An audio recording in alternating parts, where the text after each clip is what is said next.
thème, c'est la paix et la sagesse divine en matière de gestion financière.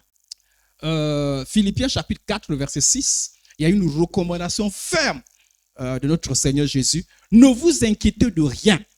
Ne vous inquiétez de rien. Pour Dieu, il n'y a aucune raison qui puisse justifier l'inquiétude chez ses enfants. L'inquiétude est naturelle. Mais Dieu interpelle, et lorsque Dieu interpelle, on regarde la capacité. Il dit, ne vous inquiétez pas. Il donne la capacité de ne pas s'inquiéter.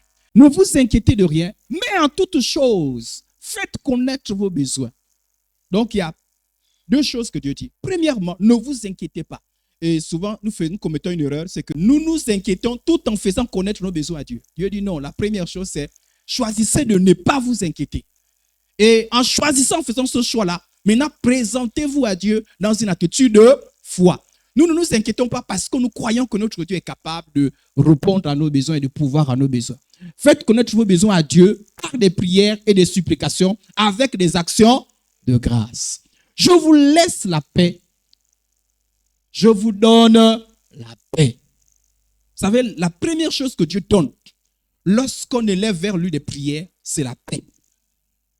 L'égoïsme parfois peut traîner, mais la paix ne traîne jamais. La première chose, dès qu'on commence à manifester, c'est-à-dire qu'à porter vers Dieu nos requêtes, Dieu donne la première chose que Dieu donne, c'est la paix. Mais Dieu donne cette paix-là à ces personnes-là qui s'accordent avec sa parole, qui choisissent de dire, Seigneur, j'ai un problème devant moi, je choisis de ne pas m'inquiéter. Et ces problèmes-là peut être n'importe quel problème. Mais ce matin, nous parlons plus de ce qui est finance.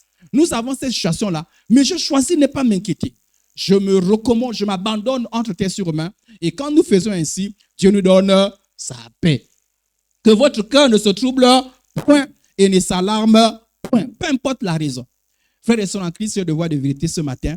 Naturellement, on ne peut ne pas s'inquiéter lorsqu'on est dans des besoins. C'est impossible. Voilà pourquoi Jésus a dit, je vous donne ma paix. La paix que Jésus donne n'est pas la paix du monde. La paix que Jésus donne, c'est une paix qui repose sur lui, sur Dieu, qui a assisté. C'est une paix surnaturelle. Alléluia. C'est une paix surnaturelle. On la reçoit lorsqu'on choisit de faire confiance en Dieu. Naturellement, on ne peut pas avoir la paix lorsqu'on est dans le besoin, lorsqu'on est dans des situations compliquées. Mais nous pouvons l'avoir lorsque nous faisons confiance à Dieu. Si la paix n'est pas notre quotidien, en ce qui concerne les finances, c'est que nous n'avons pas compris la parole du Seigneur. Proverbe chapitre 15 au verset 16. Mieux vaut avoir peu et révérer Dieu que de posséder une grande fortune et du tourment. Dieu dit, il est préférable d'avoir le peu dès l'instant où ça maintient la paix que d'avoir beaucoup dans le tourment. Voilà pourquoi je vous ai dit que la préoccupation de Dieu, c'est la paix avant toute chose. Ce n'est pas d'abord la quantité de ce que nous avons, c'est la paix. Ce qui fait que lorsque nous faisons monter vers Dieu des prières en disant, Seigneur, revois notre situation financière, nous nous attendons à toi. Si ne ce ne sont pas la notion de paix, tout dans la prière, dans l'espérance, c'est qu'on n'a pas compris correctement la parole du Seigneur. Donc, la Bible dit, mieux vaut avoir peu et révérer Dieu que de posséder une grande fortune avec le tourment. Nous avoir peu avec Dieu que d'avoir beaucoup sans Dieu. Donc, c'est pour dire que ce qui préoccupe d'abord Dieu, ce n'est pas la quantité, pour ne pas me répéter, mais c'est d'abord la paix qu'il y a dans ton cœur, aussi la communion avec Dieu. Proverbe chapitre 13, verset 11. La richesse mal acquise, on explique un peu ce qui peut être sujet à des tourments. La Bible parle de la richesse mal acquise. La richesse mal acquise diminue. Dans l'autre version, on dit ne profite pas. Lorsqu'on acquiert mal son argent, la Bible dit que ça ne va pas te servir. Ça peut en apparence te servir, mais en réalité, ça ne te sert pas. Mais celui qui amasse, peu à peu l'augmente. Celui qui amasse progressivement, c'est ça la véritable prospérité. Parce que dans cette progression, il y a la paix. Progressivement. Et des moyens corrects. Des moyens sains. Proverbe 16, verset 8. Mieux vaut le peu honnêtement gagné que de gros revenus mal acquis. C'est la sagesse de Dieu. Ce n'est pas la sagesse du monde. Dans le monde, on dit c'est la fin qui compte. Et c'est ce qu'on dit. C'est la fin qui compte. Si je peux avoir 1 million, peu importe la manière dont je l'ai eu, si je l'ai, c'est mieux que ne rien avoir. Chez Dieu, ce n'est pas la sagesse divine. Et je vous ai dit que personne, quand Dieu parle, il y a toujours raison. Dieu, c'est le sage du sage. On ne peut pas être plus sage que Dieu. Lorsqu'on pense être plus sage que Dieu, on finit toujours par comprendre que Dieu a toujours raison. Et depuis que je me suis converti, j'apprends à faire confiance à Dieu. Lorsque Dieu a parlé, même quand je ne comprends pas, je dis, si Dieu a parlé, il a toujours raison. Voilà pourquoi la foi, c'est faire ce que Dieu demande sans parfois tout comprendre. Oh, il y a des choses qu'on ne va jamais comprendre. Alléluia. Mais on sait que Dieu a toujours raison. Il est bon, il est juste et il est fidèle. La Bible dit, mieux vaut le peu honnêtement gagné que des gros revenus mal acquis. La bénédiction financière chez Dieu s'accompagne de la sanctification. C'est une confusion lorsqu'on pense que Dieu bénit et on est dans des compromis. Bénédiction financière qui vient de Dieu s'accompagne de la sanctification. C'est-à-dire lorsqu'on regarde, on sait que tes finances, tu les as eues par des moyens corrects. Proverbe 10, verset 2. Les trésors de la méchanceté ne profitent pas. L'argent qui vient de la méchanceté, qui prend la méchanceté, ne profite pas. Dans ces textes-là, on parle de l'argent qui revers Dieu, qui honore Dieu.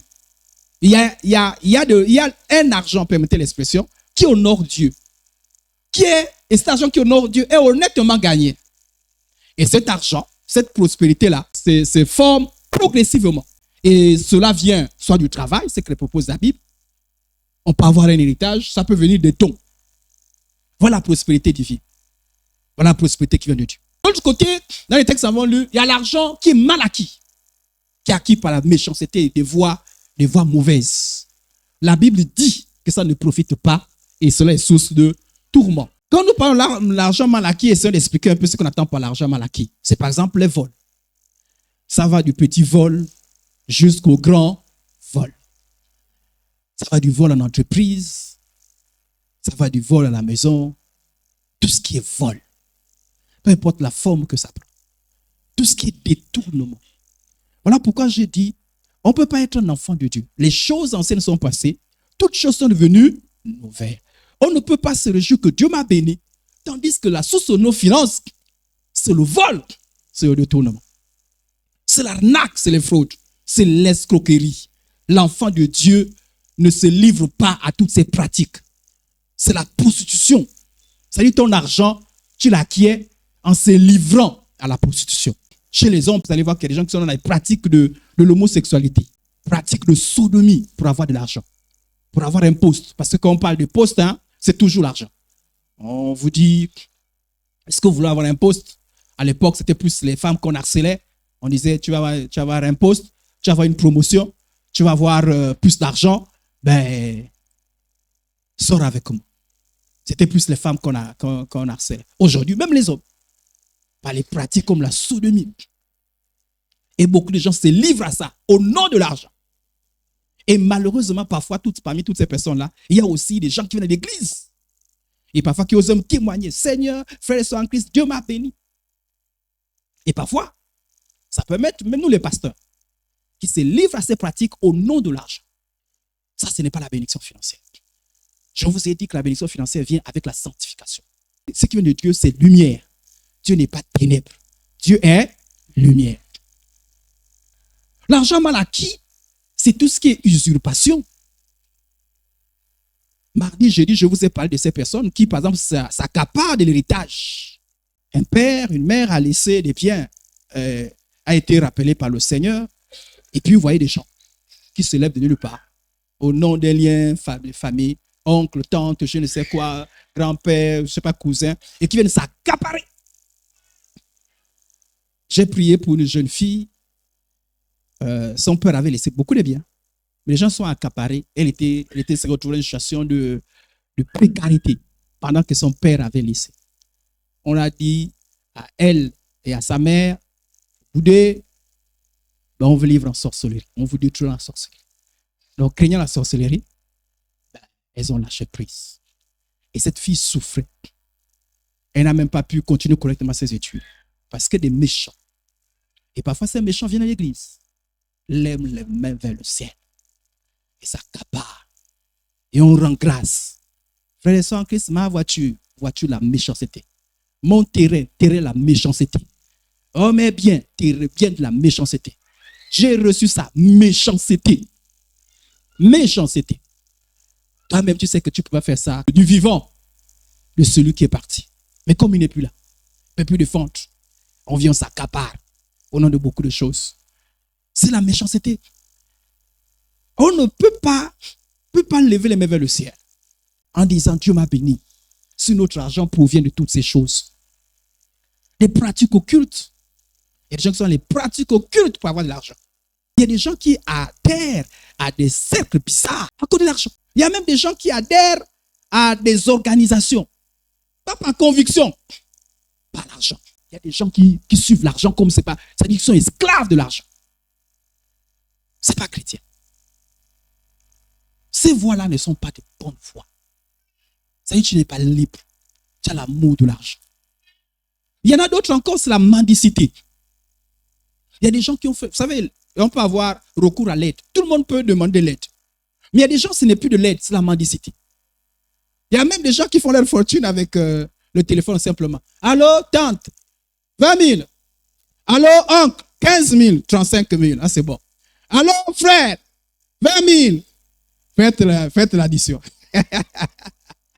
Même toi qui l'as aidé. Tu te retrouves avec 115 000, lui se retrouve avec 150 000 francs. C'est la mendicité. Il y a des gens qui donnent. Il y a des gens qui ne font aucun effort pour s'attendre seulement. Ce n'est pas chrétien. En Christ, les choses anciennes sont passées. Toutes choses sont devenues nouvelles. L'enfant de Dieu choisit le travail. L'apôtre Paul a dit que faire preuve de paresse et ne pas travailler, c'est du désordre et ça mérite la discipline. Pour nous, oh, c'est pas grave. Pour l'apôtre Paul, tu peux avoir deux mains. Tu peux avoir la force et mentir. Ça dit que tu ne fais absolument rien. Tu te reposes et tu ne fais rien. Ce n'est pas biblique. Et moi, j'ai vu des gens comme ça là. Frère, soeur, c'est comment? Non, j'ai un dossier. Mais en attendant le dossier, il y a la brousse qui est là. La mendicité, frère, en Christ. C'est une mentalité qui n'est pas chrétienne. Et y compris nous autres, les pasteurs. Beaucoup de pasteurs sont la mendicité. Il y a même d'autres qui sont venus pasteurs pour prendre de l'argent. Ce n'est pas parce que Dieu les a appelés. C'est l'argent. Et il y a des gens aussi qui ont plus de voix seulement pour l'argent, pas par conviction. Frères et sœurs en Christ, la bénédiction financière qui vient de Dieu vient avec la sanctification. Si tu pries pour dire, Seigneur, bénis-moi, bénis mes finances, que je prospère, et que tu ne sanctifies pas, ça ne vient pas de Dieu. Ça ne vient pas de Dieu. La bénédiction qui vient de Dieu ne suit d'aucun chagrin. Elle sanctifie. Je vous ai dit que lorsque Dieu bénit non seulement pour la terre, mais également pour le ciel. Parce que si tu es dans tout ce qui est mauvaise voie, tu es dans le péché. Et le péché, le ciel n'était pas ouvert. Donc, ça c'est quel Dieu qui te bénit sur la terre et qui te ferme le ciel. Ou une bénédiction terrestre qui t'envoie en enfer. Ce n'est pas le Dieu qui a dit que certains hommes de gagnent le monde sur la paix de son âme. Ce n'est pas le même Dieu. Voilà pourquoi, frères et sœurs en Christ, prier pour la bénédiction financière, c'est de se dire, Seigneur, je fais le choix de rejeter l'argent facile. Un peu d'escroquerie, un peu de fraude. Il y a des gens qui ont la facilité de récupérer 10 000 francs chaque jour dans leur entreprise, sans qu'on ne se rende compte. Ils ont cette possibilité-là. C'est un travail avec l'argent. C'est-à-dire qu'ils peuvent soutirer 10 000, 10 000, 10 000, 10 000, 10 000. Personne ne s'en rend compte. Personne. Mais lorsque je te convertis, parfois c'est même qui a bâti même ta réputation. Oh, mais tel a bâti des maisons, tel a fait des choses. C'est ce petit vol-là. C'est 10 000 francs que tu soutires parce que tu cherches les millions. 10 000, personne ne s'aperçoit. Et quand je te convertis, les choses anciennes sont passées. Toutes choses sont devenues nouvelles. Tu dis, Seigneur, tu enlèves ça. 10 000 francs chaque jour, ça fait 300 000 francs un mois. Tu te coupes de 300 000 francs à cause de ta foi en Jésus. Tu dis, Seigneur, je renonce à cette mauvaise manière de voir l'argent. Je renonce à ces pratiques-là. Les jeunes demoiselles, par exemple, il y a ce qu'elles appellent, l'expression, c'est quoi? C'est ouiller. Hein? L'expression, c'est quoi? Aidez-moi. Ouiller. Ça dit que tu embobines le toit, c'est que tu t'arranges seulement avoir le crédit. Pas ça que le crédit, c'est fini. Allô? Oh, laisse-moi. Moi, là, tu me vois là. Laisse le pauvre garçon. Jean, là, il pense que toi, tu l'aimes et que tu t'attaches à lui. Mais c'est ce que Jean pense. Tu sais que ce n'est pas la vérité. Laisse Jean tranquille. Laisse son argent. Ce n'est pas Jean qui t'intéresse, c'est son argent qui t'intéresse. Pauvre garçon. Pas parce que tu l'aimes. Oui, tu sais que tu n'as rien à foutre avec ce garçon. Permettez l'expression. Mais tu le fais pourquoi? Pour avoir de l'argent. Méchant. Ça, c'est quand tu as eu des classes sans tenir compte de ta ignorance. On annonce à chacun à se repentir. Ça, c'est quand tu n'étais pas en Christ. Mais quand tu as connu Christ, les choses anciennes sont passées. Tu renonces à cela et tu ne conseilles personne cette voie-là. Enfin, voilà, la foi. Je me détache de ça. Vous savez, parfois, on s'aperçoit même plus que c'est mauvais. Ça devient la norme. Ça devient normal. Mais quand on devient chrétien, la Bible dit que les choses, les yeux souffrent. Je prends conscience que c'était un péché. Même si c'est un péché qui, en apparence, me profitait. Je deviens honnête. Je deviens honnête. Que dire de ceux qui ont des métiers libéraux, qui mentent, qui prennent de l'argent d'autrui. Et les menuisiers, et les maçons, et toutes ces personnes. Tu ne fais pas le travail pour lequel tu as de l'argent. Mensonge. Ce n'est pas normal. Et vous avez des gens comme ça qui vous disent, non, dans notre travail là, c'est impossible qu'on ne le fasse pas. Impossible. Impossible pour les païens. En Christ, c'est une nouvelle création. Les choses anciennes sont passées. Toutes choses sont devenues nouvelles. Gagner honnêtement son argent, il faut avoir la foi. Je vous dis la vérité. Gagner honnêtement, même quand tu travailles, gagner honnêtement, ça veut dire qu'il faut le choix, avoir la possibilité. Parfois ce n'est même pas toi qui vas chercher cet argent sale. Cet argent sale vient te trouver. On vient te glisser. Moi qui travaille, moi qui enseigne, fais-nous un faux bulletin. Voilà 100 000. Ça vient te trouver. Tu n'as pas cherché. Dire non, je ne fais jamais ça. Dire non, je ne fais jamais ça. Enfin, voilà la foi. Sachant que chez toi là-bas, tu as laissé. Il n'y a même pas 1000 francs. C'est dire, moi, j'ai choisi de prendre des bonnes voies. Et ce matin, je veux que tu t'engages à dire, Seigneur, je refuse l'argent mal acquis. Je refuse l'argent sale. Parce que je crois en toi. Alléluia. L'argent mal acquis amène toujours des problèmes. Vous avez Judas. Judas a vendu Jésus pour l'argent. Pour l'argent. Et il a mal terminé. Il s'est pendu. Cet argent n'a même pas profité. Je vous dis, Dieu a toujours raison. Dieu a toujours raison. Que des gens qui ont ramassé l'argent, et ils ont mal terminé. Parfois, ils meurent. L'argent à côté. L'argent à côté. Moi, j'ai vu les gens se détruire. Hein? L'argent à côté. Ils vont en train d'être détruits. L'argent mal acquis. Il faut résister à cela par la foi. Géasi, peut-être vous ne connaissez pas l'histoire. Vous avez le 2 Rois chapitre 5. Lisez l'histoire, vous allez voir. Il a eu son argent par le mensonge. Et il a terminé avec la lèpre. L'argent mal acquis ne profite jamais. Jamais, frère en Christ. Alors Dieu nous appelle, lorsqu'on veut la bénédiction vient pendant le flou. Lorsqu'on veut la bénédiction, il faut nous repentir et il faut abandonner. C'est ça le chrétien. Rendre témoignage. Frère et sœurs en Christ.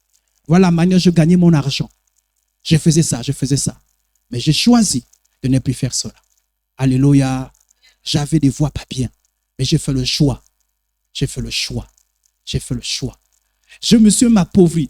Mon mode de vie a baissé. Mon niveau de vie a baissé. Mais j'ai choisi. Vaut mieux être vrai que d'être faux. Et ne convoitez pas la vie de ceux qui sont faux. Ah oui, il y a des gens qui sont faux. Hein? Vous savez que la source de l'argent est fausse. Ne convoitez pas. Parce que ça a mal s'est terminé. Zachée a restitué l'argent. Zachée a restitué l'argent de Troubi.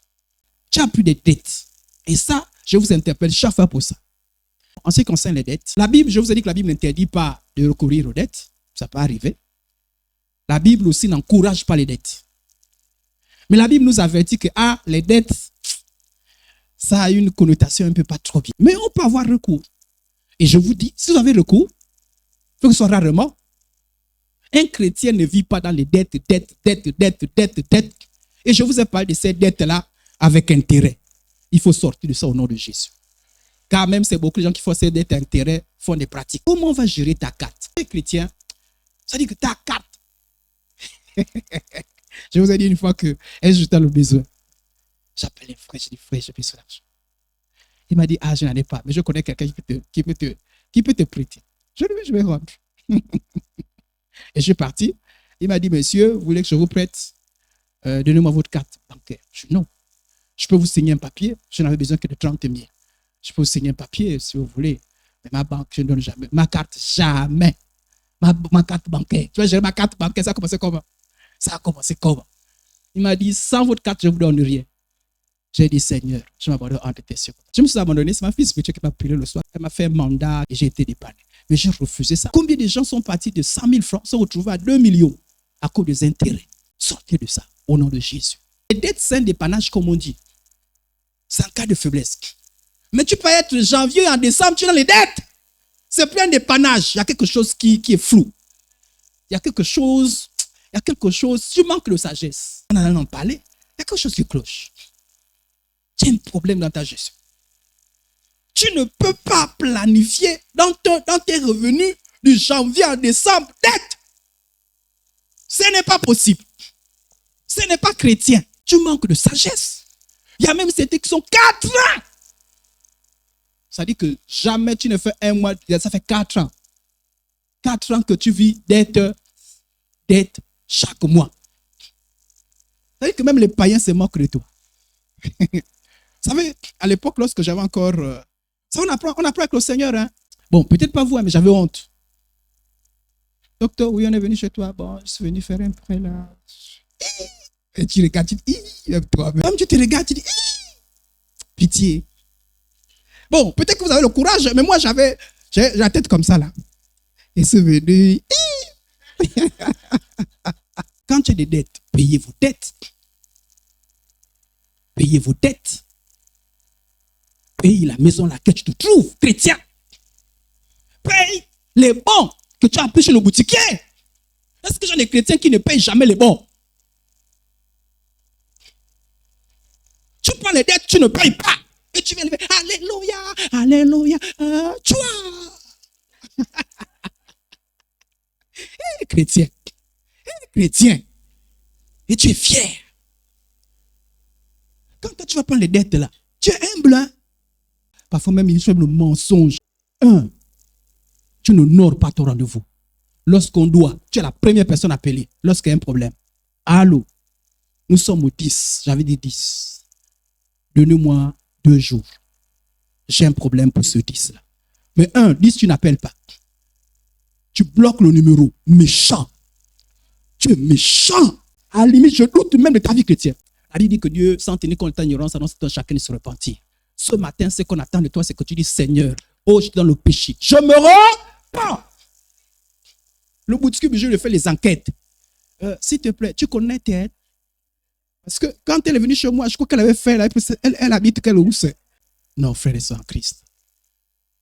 C'est que j'en ai pratique. Lorsqu'on doit, on est humble. Tu insultes même la personne que tu dois. Oui, moi je sais que je dois. Non, c'est quoi? Mais c'est l'argent de trouver. Mais tu n'es pas sérieux. Tu manques de sérieux. Tu as quel genre de cœur, ça? Et avec ça, tu vas encore ailleurs demander des dettes. Non, laissez les païens faire ça. Mais pas vous. Dis pas moi au nom de Jésus. Maintenant, si tu l'as fait, tu sors d'ici. Tu as payé la dette de trop. Tu laisses Canal. L'abonnement, n'est-ce pas, non? Tu laisses l'abonnement. Comment tu peux payer l'abonnement pendant que tu dois quelqu'un? Méchant. Tu laisses la nouvelle robe. Va payer d'abord. Tu laisses la nouvelle chaussure. Viens à ma bouche. Pasteur, pourquoi frère, tu es à ma bouche? Non, je devais. Frère, je te bénis au nom de Jésus. Oui, frère, je te bénis au nom de Jésus.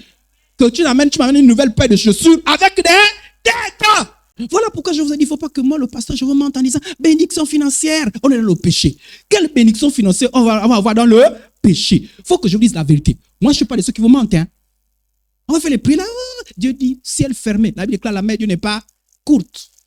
Mais ce sont nos péchés qui mettent une barrière. On va prier là, on va faire notre cinéma. Et puis on transpire. On a beaucoup prié aujourd'hui. Hein. Non, là, je sens que. Et puis la preuve. Après, on est pareil, non? On est pareil, non? Mais vous-même, ça ne vous fait pas poser des questions. Non, je sais ce que vous dites souvent. Non, le pasteur n'a pas l'onction. Le pasteur, il n'a pas l'onction. Ce n'est pas le pasteur. Ce n'est pas le pasteur qui ouvre, qui exauce les prières. C'est Dieu. C'est Dieu. Alléluia.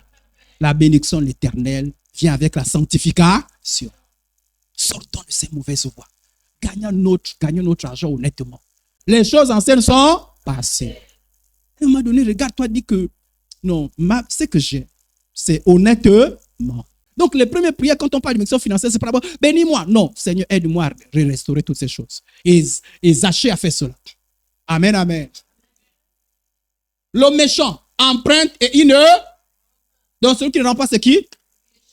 Dieu appelle celui qui ne rend pas comment? Bon. Est-ce que tu veux porter le nom méchant? Donc, on fait comment? On restitue, non? On n'a pas dit celui qui emprunte est méchant, non. On a dit celui qui emprunte et il ne rend pas. C'est celui qui est méchant. Un méchant qui veut vous prêcher. Alléluia, les frères. Il y a quelqu'un qui regarde et dit méchant. Et il a raison. Hein? Sortons de là au nom de Jésus. Soigne tes affaires au dehors. Mets ton champ en état. Avant d'arranger tes histoires. Avant de mettre la peinture dans ta maison. On change de couleur. Regarde le problème. Moi, quand je louais à l'époque, la première chose que je faisais, c'était payer la maison de Troy. Ce n'est pas une histoire d'avoir beaucoup d'argent. Sanctifier son argent. Lorsque tu veux la bénédiction financière et tu veux vivre dans la sagesse et la paix, sanctifie ton argent. L'argent que tu as, sanctifie-le. Tout pour la gloire du Seigneur. Soit donc que vous mangez, soit que vous buviez, soit que vous fassiez quelque autre chose. Faites tout pour la gloire de Dieu. Que mon argent ne va pas servir à la boisson. Alléluia. Mon argent ne sert pas de futilité. Je ne prends pas mon argent pour donner des trucs d'enganga. Si tu fais tes histoires d'enganga, je ne te donnerai jamais mon argent. Les rituels que vous faites bizarre là, qui que tu sois, je ne donne pas mon argent. C'est des rituels sataniques et démoniaques. Je ne te donne pas ça. Si tu portes deuil, j'espère que vous ne portez pas les deuils ici. Mais le chrétien n'est pas dans les deuils. C'est des pratiques qui ouvrent beaucoup de portes aux démons. Le deuil, tu as perdu, ok. Que le Seigneur te console. Mais les histoires des deux, fais les rituels. Mais tu veux me demander l'argent, je ne te donne pas l'argent. Non, ce n'est pas une histoire de méchanceté. Mon argent ne sert pas à des bêtises. Ton argent ne sert pas à donner à des copines. Avant de dire Seigneur, bénis-moi, sanctifie l'argent que tu as déjà. Mon argent, ce n'est pas pour les copines. Mon argent, ce n'est pas pour la boisson. Mon argent, ce n'est pas pour les futilités. Mon argent, c'est pour tout ce qui est juste. Et en faisant ainsi, je sanctifie l'argent que j'ai. Sanctifiez votre argent. N'investissez pas votre argent dans les bêtises. De vous-même, même de façon indirecte. Moi, quand tu me demandes l'argent, je dis l'argent, c'est pour faire quoi? Si c'est les bêtises, je ne donne pas l'argent. Ah non. Ah non. Quand même, j'ai travaillé. Et j'ai beaucoup de besoins. Et la maison de Dieu aussi a beaucoup de besoins. Et pour des futilités, tu veux que je donne l'argent? Non. Parce que lorsqu'on se sanctifie, on se sanctifie avec son argent. Lorsqu'on se convertit, on se convertit avec son argent. Alléluia. Le chrétien n'est plus dans les petites copies. En Christ, c'est une nouvelle création. Les choses anciennes sont passées. Toi, tu es chrétien, tu as encore les copies. Il faut te satisfaire de ta femme. Il faut te satisfaire de ton mari. Il y a une théorie qui veut que, non, vous savez, un homme ne peut jamais. Toi, tu es en Christ, tu as encore les bêtises comme ça dans la tête. Les frères, oh, ne mange pas que le mayara. Tu appelles mayara qui? Ta femme. C'est ta femme qui est mayara. Mais c'est toi-même. Là, ce n'est pas la méchanceté, ça. Donc, ta femme est devenue mayara. Donc, vous voulez que ma femme soit mayara. Ma femme à moi. Mayara. Non, la femme de quelqu'un, hein, mais pas ma femme. Ma femme, c'est une servante du Seigneur. Tu vas aller chercher quoi? La femme que te donne, c'est la meilleure des femmes. Le mari que te donne, c'est le meilleur homme. Alléluia. Avec ses défauts. Elle n'est pas parfaite, mais je l'aime. J'ai fait le choix de l'aimer jusqu'à ce que Jésus arrive. Il y a des jours, elle m'énerve. Il y a des jours, je dis, oh Seigneur Jésus. Bon, ça passe. Parce qu'après, et c'est bizarre, hein? Quand je me calme un peu après, chérie, c'est ça l'homme. Moi non plus, il y a des jours, elle me dit, hé Seigneur, qui m'a donné le mari là? Non, c'est vrai. Mais malgré les imperfections, c'est comme le mari qu'elle a choisi. Luc chapitre 14, verset 28. Car lequel de vous, le texte que vous l'avez lu, j'ai dit, s'il veut bâtir une tour, tu as tout un mois. Lorsqu'on parle de planification en matière de finances, il s'agit de répondre à 3 questions. Bon, tu peux trouver d'autres questions, hein? Mais j'ai résumé ça à 3 questions. Première question, qu'est-ce que j'ai? Qu'est-ce que j'ai? J'ai 20 000, j'ai 100 000, j'ai 1 million, j'ai 1,5 million. Pour combien de temps? Ces 100 000 francs là, je les ai pour combien de temps? Alléluia. Pour nous qui travaillons, tu sais que l'argent que tu as reçu là, généralement, c'est pour le mois.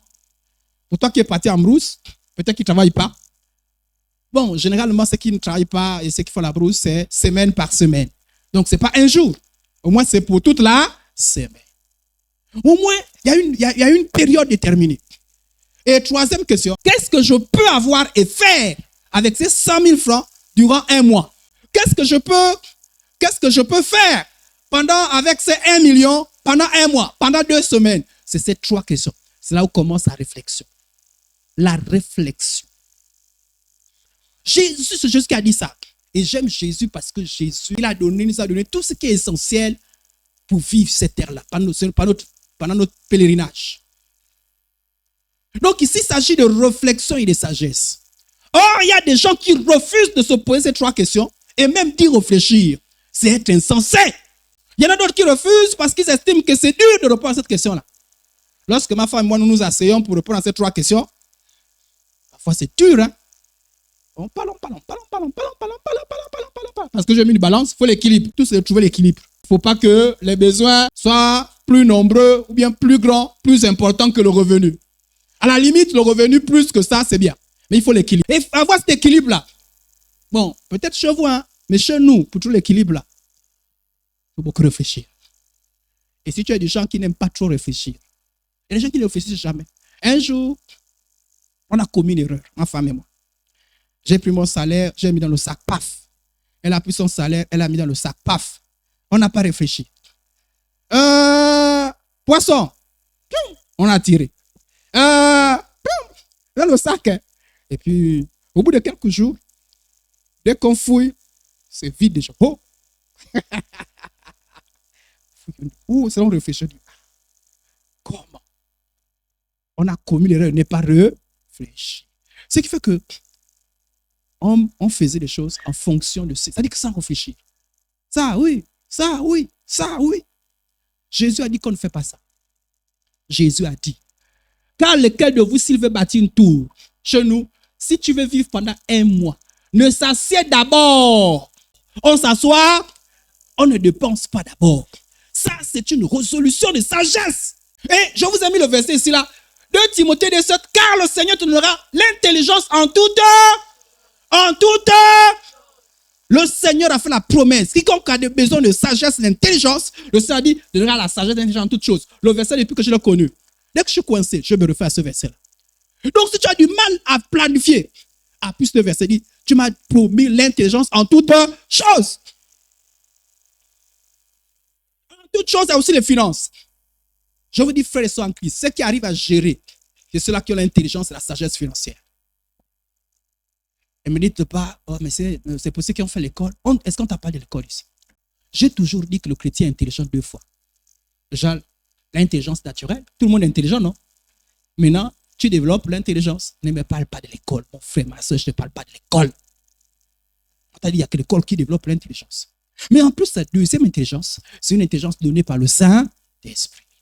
Donc, comment voulez-vous que le frère dise? Bon, peut-être pas vous, hein? Moi, je me regarde souvent. Moi, quand je me sens bête, je m'avais prié. Non, mais attends. Comment moi, je suis intelligent 2 fois? Ça veut dire que devant un païen, j'ai une autre intelligence. Voilà pourquoi, en réalité, quand tu proclais au sérieux ta vie chrétienne, tu te distingues toujours. Toujours et toujours. Parce que tu as une intelligence qui n'est pas naturelle. Toi, tu viens l'église, toi, tu ne crois pas à ça. Là, tu penses que tu étais seulement intelligent par rapport à l'école. Il y a des moments, l'école, ça ne passe pas. Hein? Moi, des moments, je suis conseillé même dans mon travail, et je dis, Seigneur, s'il te plaît, donne-moi l'intelligence. Et quand vous avez la foi, faites-le très souvent. Vous allez voir. On appelle ça qu'on appelle l'illumination. Même pour les finances, je vous dis la vérité. À un moment, les finances, la gestion n'est plus naturelle. Parce que naturellement, quand vous réfléchissez, chez nous, on dit new to Kabul. Bon, je ne sais pas si vous avez compris, je vais essayer de vous traduire ça. Ça dit que le corps, ça dit que tu regardes l'argent. Tu sens que c'est un peu. Ça dit que c'est mathématiquement, intellectuellement, tu te mets là. Tu sais que demain, normalement, tu dois emprunter. L'intelligence, il faut vivre. Et moi, je je taquine beaucoup les hommes. Parce qu'en matière de gestion financière, c'est là où on voit les chefs. Tous les hommes qui font preuve de paresse. Il faut faire un séminaire. Que Dieu bénisse les femmes qui se battent quand même là-dessus. Parce que qui a dit que les hommes sont irresponsables? Normalement, si dans ma famille, les choses vont mal, qui on va poser la question? L'homme, non. Parce que quand on dit chef là, parce que chef, c'est pas. Ah, mais moi, on va manger. Chef. Hey, tu ne me parles pas, hein? Chef. Non, c'est pas seulement ça, chef. Hein. Chef, en réalité, c'est dans le sens de la responsabilité. Un chef doit veiller. Mais il y a de ces chefs-là qui laissent les femmes se battre. C'est les femmes qui... Et il est là. Il n'y a pas à manger. Tu as payé l'huile. Tu as payé le poisson. Comment? Et tu oses quand même blâmer la femme. Comment il n'y a pas à manger? Insensé. Tu n'as rien préparé. Tu n'as rien payé. Tu n'as rien acheté. Ça, c'est... Mais, bon, si les païens font ça, là, c'est les païens. Mais pas toi qui es chrétien. Tu vas faire quoi l'église? Tu vas faire quoi, hein? Est-ce que l'église rend bête? L'église rend, hein? Alléluia! Oh non. Alléluia!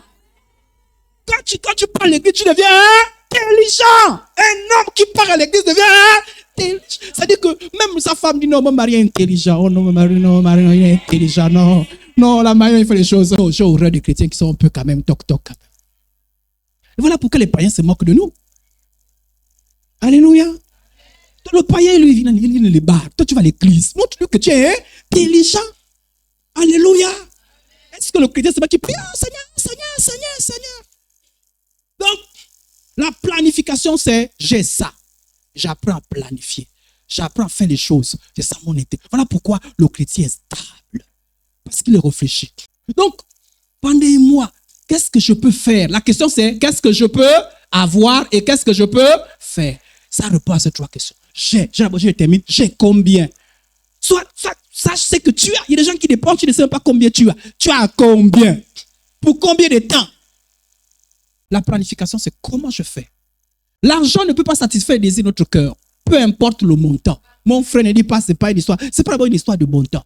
La dernière fois, je vous ai dit, il y a des mamans qui vendent au marché, qui vendent le manioc, qui sont stables, qui sont paisibles. Il y a des gens qui ont des millions, qui ne sont jamais tranquilles. Ça fait pitié pour les chrétiens. Frère, c'est quelle histoire? À qui est la sagesse? Alléluia. La planification financière permet d'avoir une idée claire. C'est parce que quand vous avez l'argent, quand c'est là, quand le paquet est là, vous surestimez les finances. Vous avez l'impression que c'est 50 millions qui est là et qui ne va jamais diminuer. Quelqu'un m'a dit un jour qu'il est parti d'une entreprise, on a donné à peu près effectivement la somme que j'ai dit, 50 millions. C'est une entreprise pétrolière. C'est comme ça qu'on les a remerciés. Et il a eu 50 millions. Et il n'avait plus de travail. Et c'est même pas là où l'argent les plus augmenté, hein. C'était à l'époque. Et il avait l'impression qu'il était milliardaire. On disait, allô, et puis une fois, il regarde comme ça, il voit, il ne reste plus que un. Oui. C'est là où il a commencé à trembler. Il n'avait pas encore eu un autre emploi. Et ça, il allait faire les petits métiers. Il s'est rendu compte que les 1 million là, avec le niveau de vie qu'ils avaient eu là, il ne peut plus tenir 3 mois. Même ces 50 millions, ça diminue toujours. Ce sont beaucoup d'argent. Si tu n'as pas, quelqu'un qui n'apprend pas la planification, tu peux me donner 2 millions. En 2 semaines, 2 millions est parti. Alléluia. La dernière fois, je vous ai dit, parfois, tu as une entrée que tu n'avais pas planifiée. Elle rentre là. Ta situation ne s'améliore pas. Tu es pareil. Pourquoi? Parce que tu n'as pas planifié. Apprenons. Et ce matin, pourquoi je suis là-dessus? Pour nous pousser à prendre des résolutions. Pour nous dire, Seigneur, je fais le choix d'apprendre à planifier. Alléluia.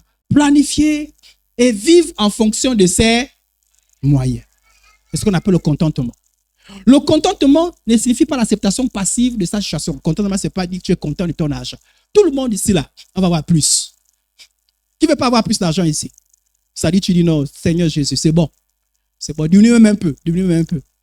Tout le monde veut avoir plus. Tous.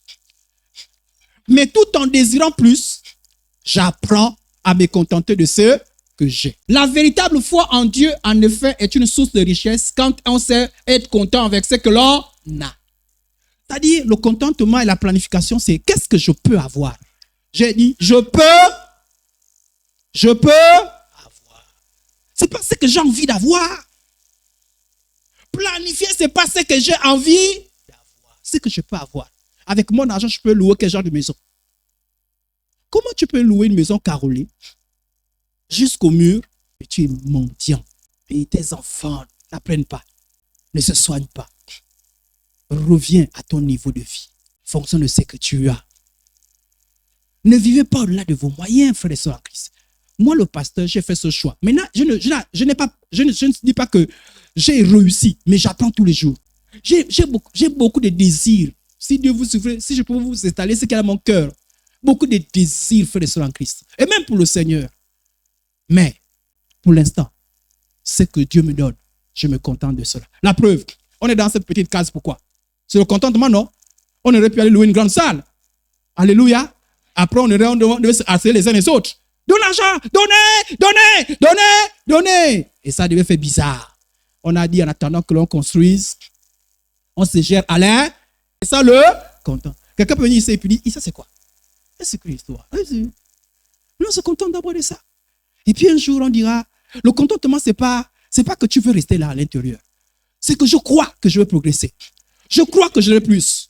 Mais j'apprends à me contenter de ce que j'ai. Et dans la paix, ce que je me permets, c'est d'avoir la lampe tempête. Mais reste avoir la lampe tempête. Après, tu progresses. Ce que j'ai me permet de marcher. Mais marche, mon frère. La voiture viendra après. Ce que j'ai me permet d'avoir, je vous ai dit à l'époque, riz parfumé, il n'y avait pas dans ma maison. Si tu vois riz parfumé, c'est quelqu'un a acheté, il l'a amené. Mais là, actuellement, amène un riz non parfait à mes enfants, ils vont te gaspiller ça. À l'époque, abonnement, même 5 000, c'était dur. Mais même abonnement de 5 000, s'ils vont suivre tes chaînes là. Il y a des choses qu'on ne trouvait pas chez moi à l'époque. Je vous ai dit que, j'avais pitié de ma femme à l'époque, pour se coiffer. À l'époque, il y a des choses que je ne peux pas avoir. Il y a des choses. À l'époque, dans mon congélateur avec le poulet, ça dit que tu ouvres, tu vois, c'est ma poulet. Poulet te dit bonjour. Bon, à l'époque, c'était 8 000 fois le carton. Hein. Donc, quand j'ai acheté mes 2 cartons poulet, mais c'est que je pouvais avoir. Alléluia. Là, je peux me permettre de varier un peu. Qu'est-ce que je veux vous dire? Progressive. Avant mon café, c'était juste le pain. Mais là, dites à mes enfants de manger, prendre le café, sans lait, sans nido. Vous appelez ça comme nido, hein? C'est eux qui m'en excluent, quoi. Moi, je ne prends pas ça. C'est eux qui sont dans les histoires. Sans le beurre. Ça, ils vont te regarder, ils vont te dire, papa. Bon, à la limite, c'est terminé hier. On n'a pas eu le temps d'acheter. Mais tu as dit une semaine, mais ils vont rester là comme des parce qu'ils sont déjà habitués. Et ils savent que leur papa est capable maintenant. Alléluia. C'est progressif. Quand on a commencé l'église, est-ce qu'on avait même les micros? On n'a pas les micros, non? La première fois qu'on a eu les micros, c'était la fête. Micro. Le contentement. Tu viens belle, c'est bien. Mais sois belle avec le pagne, simplement. Mais tu prends une tenue qui fait elle-même, elle te fait 70 000 francs la tenue. Et tu dois 50 000 francs de trouver, ça fait 4 mois. Tu trouves ça normal, ça? Tu prends ton pagne, tu viens. C'est à cause de ça que vous ne verrez jamais dire à un frère, frère, prends ça. Je ne fais jamais ça. Je ne fais jamais ça. Parce que mes moyens ne sont pas les moyens du frère. Alléluia. Le contentement. Et on progresse au fur et à mesure. Vis en fonction de ce que tu as. Mais dans la paix. Planifie ça, mon frère, ma soeur. Alléluia. Ma conclusion, c'est laquelle? Pendant que tu fais toutes ces choses-là, n'oublie pas le ciel. N'oublie pas le ciel. Que certes, un homme regarde le monde sur la personne. N'oublie pas le ciel. J'ai envie de vous parler de la bonté. Apprenez à partager aussi quand vous en avez aussi. Apprenez à donner aussi pour le Seigneur. Mais que Dieu vous donne la sagesse et l'intelligence. N'acceptez pas de pression. Je vous ai dit qu'ici à l'église, on ne fait aucune pression. N'acceptez pas de pression. Ces personnes qui vous appellent, allô, donne-moi. Non. Si à la limite, tu dis le mois prochain. Quelqu'un qui veut te mettre une pression, donne-moi 20 000. Je donne 5 000. 5 000 fois, c'est quoi? Je ne donnerai plus rien. Respecte mes 5 000. C'est ce que je peux avoir. La preuve. Ne vivez pas sous pression. Que les gens vivent sous pression. On t'appelle là-bas, on t'appelle là-bas. On vous met dans les groupes WhatsApp partout. Groupe de contribution. Groupe. Et tu... Soyez libres au nom de Jésus. Que vous affranchissez, c'est pour la liberté. Soyez en paix. Vivez dans la paix. Faites le choix de vivre dans la paix. Alléluia. Baissons la tête et prions.